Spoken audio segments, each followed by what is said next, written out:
saya masuk PAS ni, ceritanya begini. Orang masa pilihan raya kecil tenang umpamanya, saya berjumpa dengan kawan-kawan penyokong-penyokong adik saya, ya, Khalid Samad yang daripada Shah Alam. Dia kata, tu masuklah PAS kan. Saya kata, macam mana nak masuk PAS? PAS ni dah berubah banyak sekarang bersama dengan DAP, kan? Jadi cerita dia ni mengajak lah itu. Yalah, saya kata kalau kita lihat PAS hari ini, saya punya jawapan senangnya, saya pun tak pernah terfikir nak masuk mana-mana, kan? Walaupun saya menang calon bebas itu memang, tetapi ada sebabnya saya lakukan, saya membuat tindakan-tindakan itu. Dan bila habisnya saya balik masuk UMNO bila tak ada keadaan di mana pihak pucuk pimpinan mengacau kita. Pasal saya punya pahaman senang je. Politik ni untuk masyarakat. Jadi kalau orang atas ni kacau, ini yang buat rosaknya. Jadi masyarakat kita duduk dengan masyarakat, tanda kita tak apa, kita tak kacau. Saya duduk sama-sama dengan masyarakat, dengan orang Johor Bahru, tak menjadi masalah bagi saya. Itulah antara sebabnya. Tetapi dari segi PAS, saya lihat sebenarnya kalau dululah ianya pun menjadi masalah. Pasal dia terlalu ekstrim dari segi dia punya pahaman, dia punya amalan, dia terlalu ekstrim. Hari ini dah berlainan betul, ya. Daripada satu keadaan yang ekstrim, bersendirian mereka, sekarang dia ekstrim pula dengan kumpulan yang ekstrim, ya. Berpakat pula dengan DAP, dengan juga PKR, ya. Kalau saya melihat DAP itu dengan fahaman sekular totalnya, ya, dia memang sekular betul, memang cara sekular, dan saya faham apa maksud sekular. Sekular ni bukan macam Haji Hadi cakap, kalau orang kata agama tu satu, Islam tu satu, dah sekular.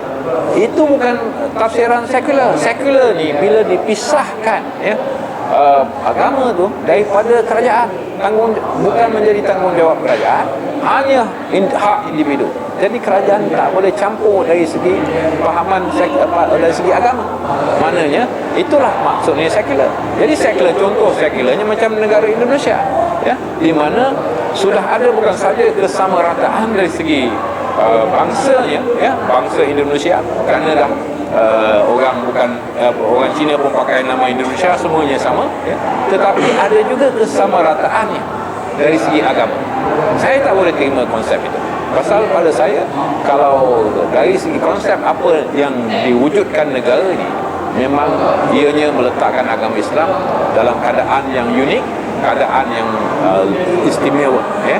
Tetapi pahaman sekular DAP membawa kepada keadaan pahaman kesamarataan dari segi agama juga, dan juga pemisahan antara kerajaan, pemerintah dengan agama. Ini maknanya kalau kita ikut cara Indonesia, kita kena swastakan lembaga tabung haji, kita kena swastakan sekolah agama, kita kena swastakan masjid.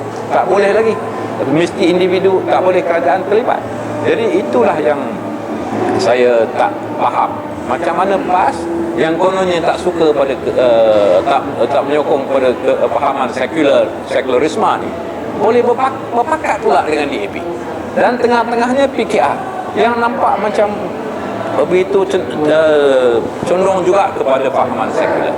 Jadi itulah saya rasa, kalau hari ni nak kata saya nak masuk PAS, ini orang yang tak ada modal lain lah. Saya kalau dulu yang ekstrim PAS pun saya tak boleh terima, kononnya kuat kepada agama, ya, tetapi hari ini dah macam, yalah, ada yang gunakan contoh umpamanya ini cara Nabi, kata cara Nabi Muhammad, kata masa nak mengerjakan haji, buat haji kali pertama, baginda buat perjanjian dengan Quraisy. Inilah macam mana PAS dengan DAP sekarang ni. Buat perjanjian dengan PAS buat perjanjian dengan DAP. Tetapi Rasulullah masa buat kerja haji yang pertama, ya, bagi umat Islam, dia datang pergi dengan rombongan hajinya, buat perjanjian dengan Quraisy. Syaratnya tinggalkan senjata di luar. Tetapi kalau kita berpakat dengan musuh Islam, musuh agama kita, ya, dengan meninggalkan agama kita, di luar, itu bukan cara ikut cara Nabi. Jadi dia punya muslihat tu kita kena saya ingat orang Johor faham. Itu saya punya kesimpulan lah. Kita faham dari segi sejarah, bila kali pertama Nabi Muhammad mengerjakan haji di bawah perjanjian Ubaidiyah dengan Quraisy, disyaratkan meletakkan senjata di luar. Tak menjadi masalah. Tapi agama tetap agama, akidah tak. Ini pas letakkan agama di luar, dia pula jadi senjata kepada DAP. Ini yang saya tak faham. Macam mana dia boleh menganggapkan ini hanya proses, ya? Bila saya bercakap dengan pemimpin PAS, dia kata, oh, ini proses. Ini proses, saya rasa tak betul.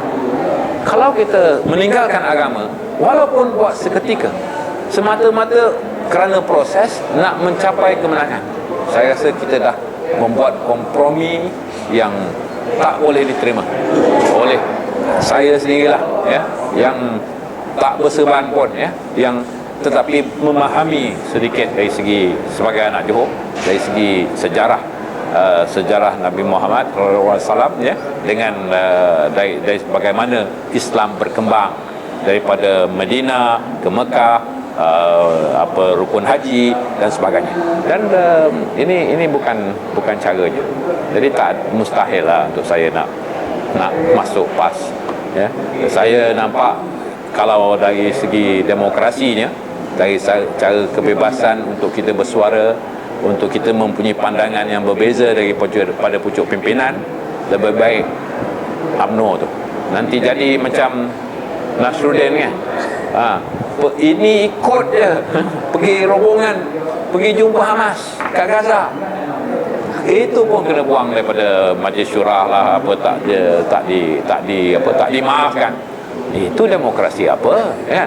Ini dah menjadi masalah. Padahal PAS kata, oh, UMNO hanya baik dengan Al-Fatah, kan? Kita ni baik dengan Hamas. Bila wakil PAS ada, pemimpin PAS ada, bersama dengan Perdana Menteri melawat Gaza, kena cantas pula, yang kena pancung pula pemimpin PAS yang berkenaan. Jadi saya pun, ini demokrasi ke? Ini ke Islam yang PAS nak bawakan? Saya kan minta maaf lah. Minta maaf, semuanya tak benar, ya.